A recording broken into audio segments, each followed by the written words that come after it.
국토교통부가 올해 7월부터 시행되는 사전 청약 대상지와 공급 물량을 확정 발표했습니다. 2021년 7월 28일 3개 신도시 첫 사전 청약이 시작됐습니다. 주택 수요를 분산하고 무주택자의 내 집 마련 기회를 넓히기 위해 도입된 민간 사전 청약 제도입니다. 신혼 희망타워는 아이 키우기 좋은 환경을 조성하기 위해 육아 특화 설계가 적용되며 목돈 마련이 어려운 신혼부부에게는 LTV 70%, 연 1.3% 고정금리 조건의 전용 금융 상품을 지원하는 등 신혼부부 청년 맞춤형 주거 지원을 지속적으로 추진해 나가겠습니다. 내 집 마련의 희망을 꿈꾸며 사전 청약에 나선 가구는 수도권만 약 17,000여 구에 달했습니다. 그러니까 순진하게 정부 정책 믿고 그랬던 게 내 잘못이었구나라는 생각을 하고 있습니다. 정말 시간적으로 다른 곳을 다 포기한 것도 선택이지만은 어찌됐든 정말로 저희가 뜻하지 않게 피해를 많이 보고 있는 입장이니까 네. 사실 대놓고 거짓말을 했다라고 느끼고 있습니다. 가족과 함께할 안락한 집을 가질 수 있다는 달콤한 꿈. 정부의 정책이기 때문에 한치의 의심 없이 믿었던 사람들. 그러나 사전 청약 관련 사업 취소와 지연이 속출하며 이들의 희망이 가득했던 미래는 무너졌습니다. 정부가 약속한 미래는 왜 무너졌나? 현장 부착 사실은에서 알아봅니다.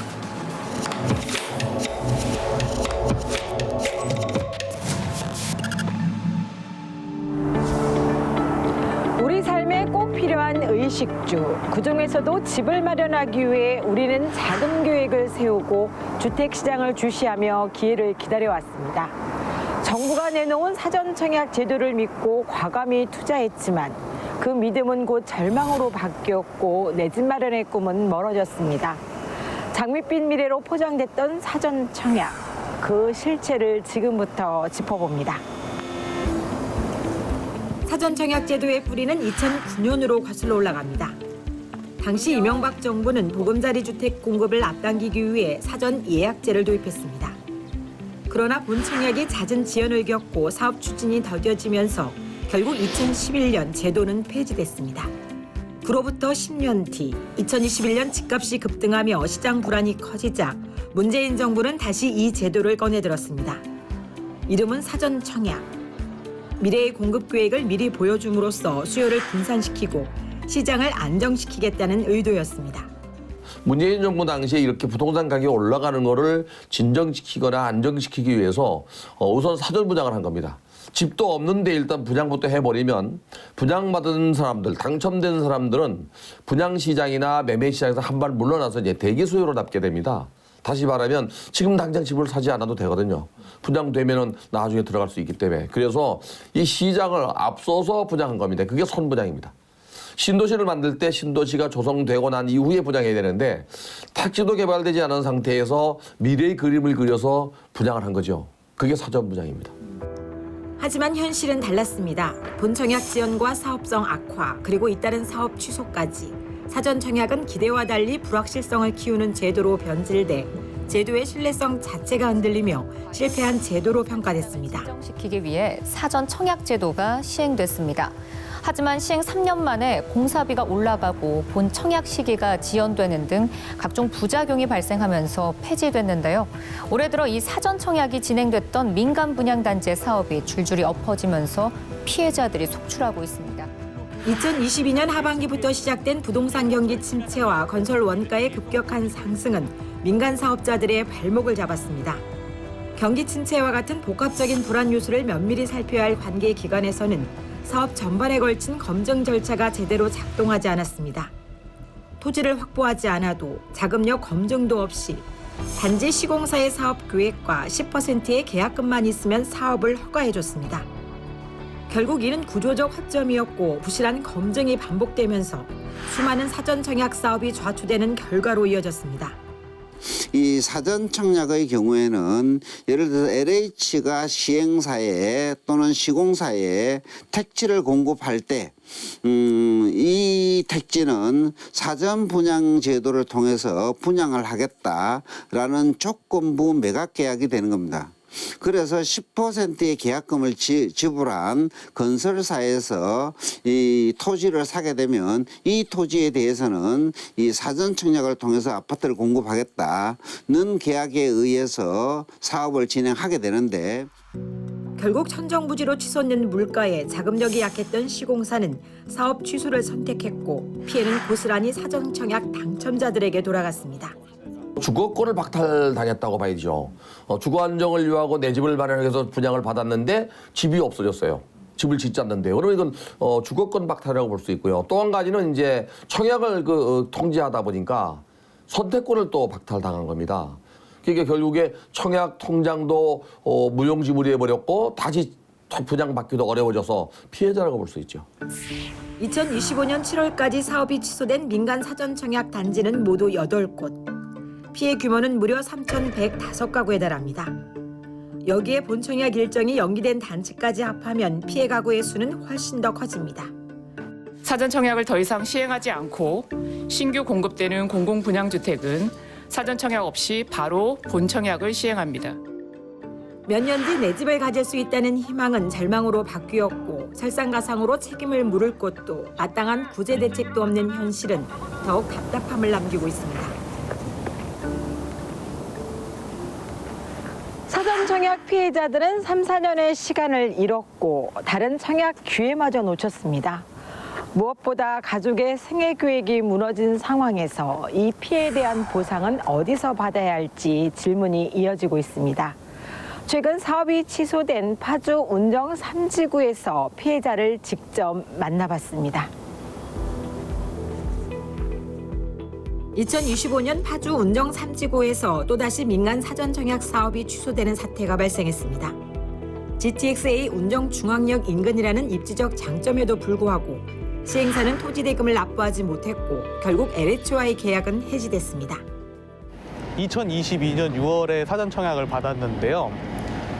3년 정도 지났을 때 시점 3년 동안 이제 진척이 없다가 LH하고 시행사 간의 토지 매매 해제 계약이 있었던 거를 알게 됐고요. 10월 중순인지 하순인지 제가 정확하게 기억은 안 납니다만은 그때쯤에 이제 취소 통보를 받고 현재로서는 지금 다시 재공급 공고하는 거 기다리고 있는 상황입니다. 파주 운정 3지구 사전 청약 사업 취소의 핵심에는 시행사의 자금난이 있었습니다. 시행사는 LH로부터 대규모 부지를 낙찰받았지만 계약금만 납부한 채 중도금과 잔금을 내지 못했습니다. 그 결과 연체 규모는 무려 6조 원에 달했습니다. 이는 단순한 지연이 아니라 자금 조달 능력의 한계와 대출 시장 경색, 금리 인상과 공사비 급등이 겹치면서 사업은 사실상 불가능해진 것입니다. 이로 인해 수많은 사전 청약 당첨자들이 다른 지역 청약의 기회를 잃었고 내 집 마련의 희망은 하루아침에 사라져버렸습니다. 제가 혼인신고하고 3개월 만에 당첨된 경우고 첫 청약이었고 첫 당첨이었습니다. 그래서 아기가 초등학교 들어가기 전까지는 입주를 해갖고 저기 지금 짓고 있는 게 초등학교고 여기가 중학교거든요. 그래서 여기 학군에 맞춰서 이제 아이는 학교를 보낼 수 있겠다 이런 생각을 꿈꿨었는데 지금으로서는 중학교 입학하기 전에 과연 입주할 수 있을까 이런 걱정이 들 정도입니다. 정부의 정책을 믿고 사전 청약을 진행한 정지윤 씨. 하지만 그는 시간을 잃고 기회를 박탈당한 것에 분노했고 주거의 불안한 미래를 호소했습니다. 사전 청약 당첨 피해자들은 법적으로 도움받을 방법을 찾아봤지만 이 또한 어렵다는 것이 전문가의 분석입니다. 사실 분양을 하게 되면 사업성이 떨어져서 사업 수익이 나지 않을 때 일단 계약금을 포기하고 이 아파트 택지 매매 계약을 이제 취소시키는 이런 상황들이 이제 발생하게 되는데 이렇게 되었을 때 사전 청약을 한 이 수요자들은 그 이후에 보호받을 수 있는 장치가 없다라고 보시면 됩니다. 이 사업주에게 책임을 묻기도 상당히 어렵고 그다음에 이제 LH의 책임을 묻기도 상당히 어려운 구조로 되어 있습니다. 서진영 교수는 사전 청약 제도 자체가 법적 효력이 없는 제도로 시행사와 LH의 책임을 물을 수 없는 구조라고 지적했습니다. 또한 사전 청약 제도를 시행한 국토부 역시 제도 설계의 잘못은 있으나 법적 책임은 없다고 합니다. 기본적으로는 정부 정책의 잘못 또는 우리가 이제 LH에서 택지 공급을 정부의 방침에 따라서 공급한 잘못 이러한 것들이 있기 때문에 결국 이제 누구에게 책임을 묻기보다는 제도 설계의 잘못으로 보는 것이 좀 더 바람직한 방향이 아닌가 이렇게 보여집니다. 사전 청약 사업이 취소되면서 당첨자들은 단순히 집을 잃은 것이 아니라고 합니다. 이미 계획했던 주택담보대출, 전세자금 대출, 신혼부부 특별금융상품 등 다양한 금융계획이 무너졌다고 피해자들이 이야기하고 있습니다. 제가 2022년에 분양을 받았는데 2030년이 넘도록 입주를 못하는 상황이 벌어질 거라고 지금 예측을 하고 있는데 그렇게 되면 시간이 7년이 넘어가게 돼버리고 신혼부부 매매대출 같은 경우에는 입주를 할 때 이제 대출을 신청하는 거기 때문에 그때 신혼부부 기간을 좀 산정해서 보게 돼 있습니다. 그런데 청약을 받았는데 그게 입주하는 시기쯤에는 신혼부부가 아니게 돼서 제가 그 대출은 받지 못하게 되기 때문에 다른 자금 계획을 좀 세워봐야 하는 그런 문제는 좀 있다고 봤습니다. 청약 당첨을 기반으로 설계했던 대출 일정은 모두 어그러졌고 일부는 대출 한도 축소나 금리 인상 적용까지 겹치며 재정적 부담이 커졌다는 겁니다. 특히 신혼부부나 생애 최초 청약자들은 자산 계획이 틀어지면서 주거 안정은 물론 미래 설계 자체가 흔들리는 상황이었습니다.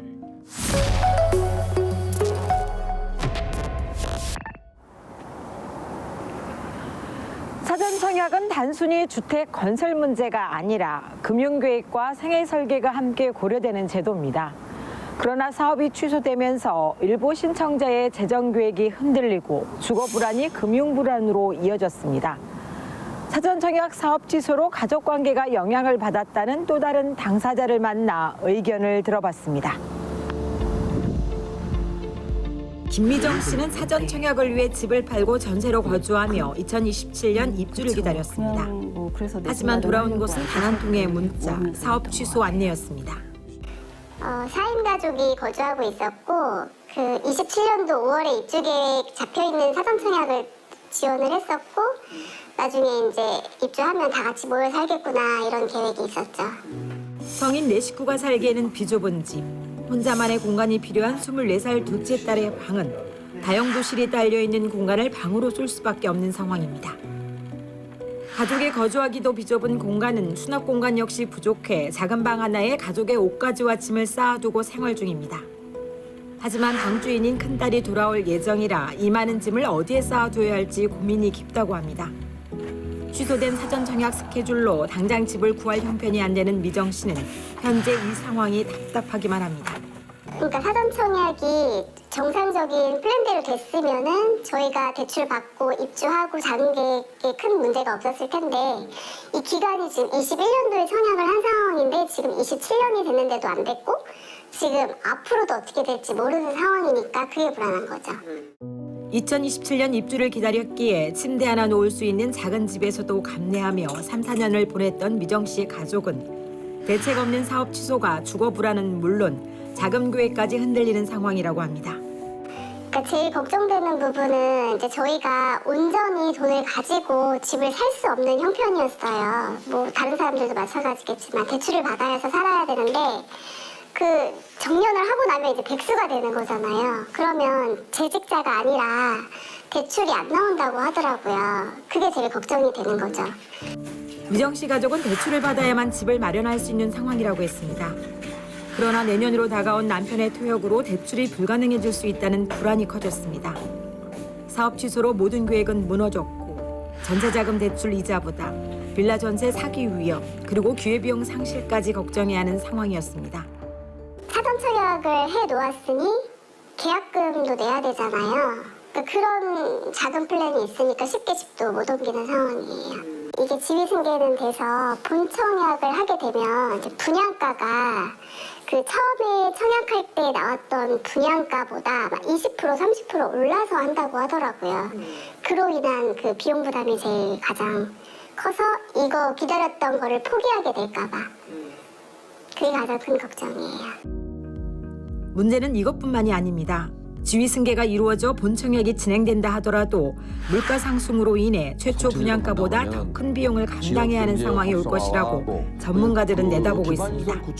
내가 분양 받을 당시에 만약에 5억이었는데 10억이었는데 시간이 경과해서 분양받지 못할 기회를 놓친 기회비용에 대해서 누구도 보상 안 해주잖아요. 5년, 10년 후에 재분양을 받게 된다 그러면 가격 너무 많이 올라가서 내 집 마련이 어려워지거든요. 사전 청약 제도는 사라졌지만 피해자는 여전히 남아 있습니다. 집을 팔고 전세로 버티며 대출 계획까지 무너진 사람들. 불가피했다는 말만 남은 현실 속에서 이들이 마주한 불안은 계속되고 있습니다. 제 뒤로 보이는 곳은 동탄 2 C-14블록 공사 현장입니다. 본청약을 앞두고 이곳에서도 문제가 제기됐습니다. 분양가 상승과 관련해 우려를 표하는 사례가 나오고 있어 해당 신청자들의 의견을 들어봤습니다. 2021년 사전 청약을 통해 당첨된 이태용 씨. 그러나 본청약 모집 공고문에 나온 금액을 확인한 순간 말이 안 된다는 생각이 들었습니다. 사전 청약 당시 LH와 국토부는 조성 원가를 적용한다고 답변했지만 실제 본청약에서는 감정가가 그대로 반영되며 분양가는 9억 원을 넘어섰기 때문입니다. 추정 입주 시 감정가가 나왔었는데 그 금액도 너무 임대주택 치고는 높다라고 생각을 해서 저희가 LH 국토부에 공식적으로 민원을 제기했고요. 공식 민원 답변으로 본청약에는 조성 원가를 적용한다라고 말했음에도 본청약 시의 버젓이 감정가로 책정을 하고 이태용 씨는 국토부 주거복지지원과와 직접 통화하며 문제를 제기했고 임대주택 기준에 따라 조성 원가로 산정해야 한다는 입장을 고수했습니다. 저희가 공공주택특별법이랑 관련된 법을 살펴보았을 때 임대주택에는 이 가격이 나올 수 없다라고 생각을 했습니다. 그래서 저희가 LH와 국토부에 공식적으로 민원을 넣었고 조성 원가를 본청약에 적용한다라고 저희가 그 답변을 받았고요.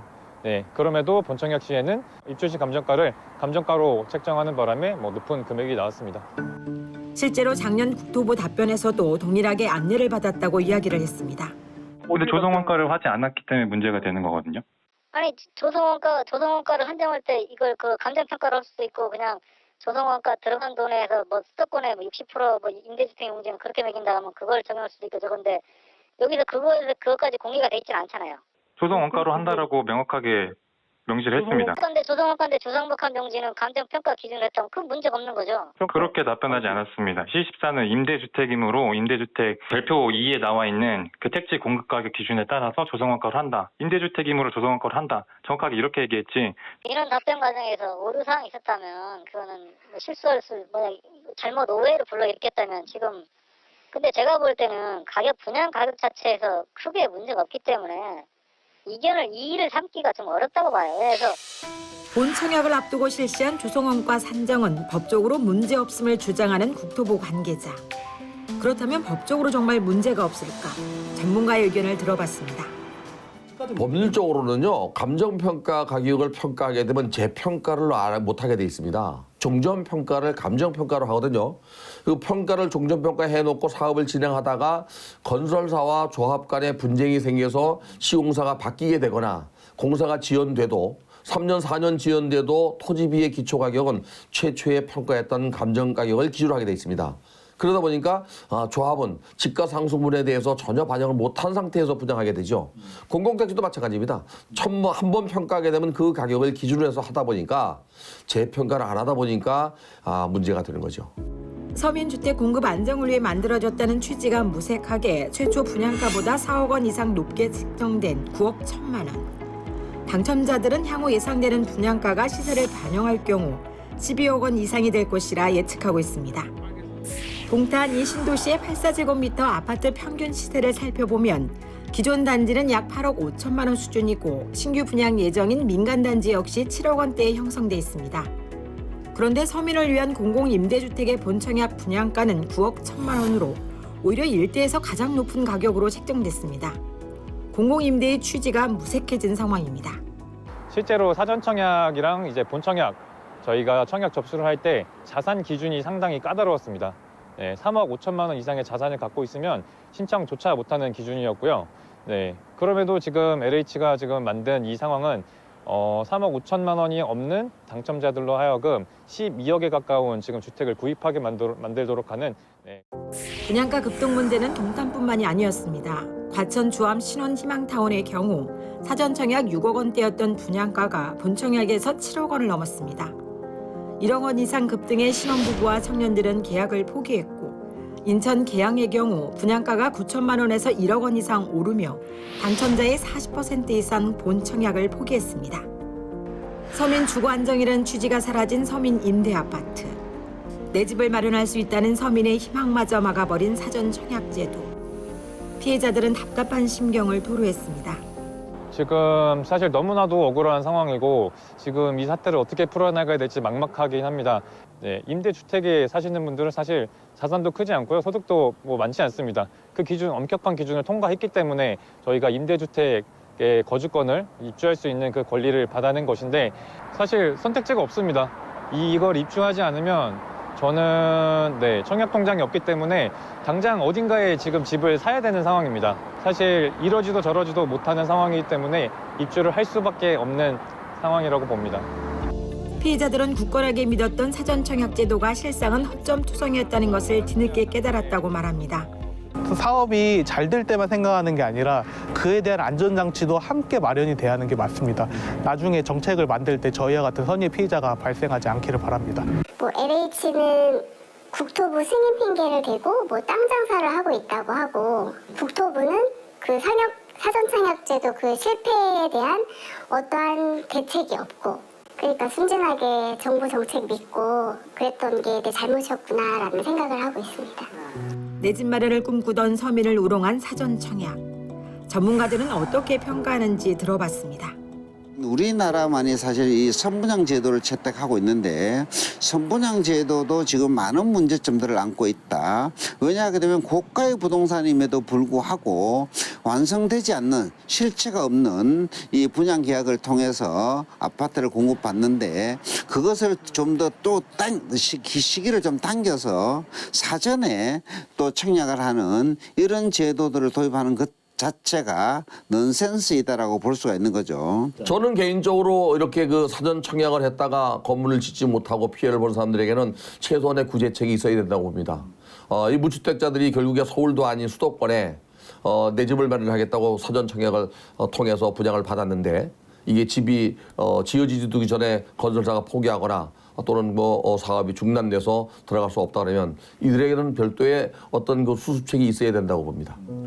사전 청약 제도는 사라졌지만 그 제도를 믿고 기다린 사람들의 시간은 멈췄습니다. 이제는 숫자와 규정이 맞는지만 볼 것이 아니라 그 과정에서 제도의 허점은 없었는지 차분히 돌아봐야 할 것입니다.